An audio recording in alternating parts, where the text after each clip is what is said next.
ဗီဒီယိုကအောင်မြင်ခြင်းနဲ့လို့ကြွေးကြော်နေတဲ့လူတွေအတွက်မဟုတ်ပါဘူး။တိတိစိတ်ကြိုးစားနေတဲ့သူတွေအတွက်ပါ။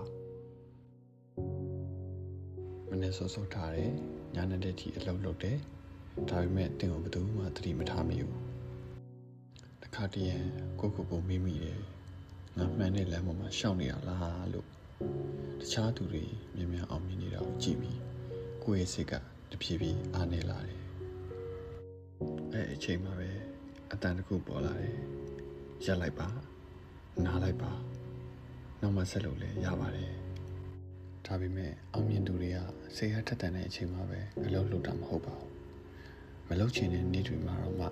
မရက်တန်မဲနဲ့အလုပ်လုပ်တဲ့လူတွေပါ။စိတ်အားထက်သန်မှုကဒီနေ့လာပေမဲ့နောက်နေ့ကျပျောက်သွားနိုင်ပါတယ်။ဒါပေမဲ့စီးကမ်းတဲ့ကြကြိုးစားမှုကတော့နေ့တိုင်းလိုအပ်ပါတယ်။တင်နှုတ်ချနေတာမဟုတ်ပါဘူး။တင်လေ့ကျင့်ခံနေရတာပါ။ဒီတိတ်ဆိတ်မှုကတင်ကိုပိုခိုင်းမာတဲ့လူတွေရောက်ဖြစ်အောင်ပုံဖော်ပေးပါတယ်။ဒီနေ့တော့တင်ရလက်တွေကိုယ်တိုင်ပြောလာပါလိမ့်မယ်။အဲ့ဒီနေ့မရောက်သေးခင်တိတ်တဆိတ်လုပ်ပါစိတ်ရှိသီးခံပါအမြဲတမ်းအနိုင်ယူပါ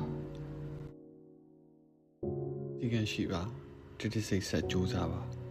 အနာဂတ်ကတင့်အတွက်ဖြစ်လာပါလိမ့်မယ်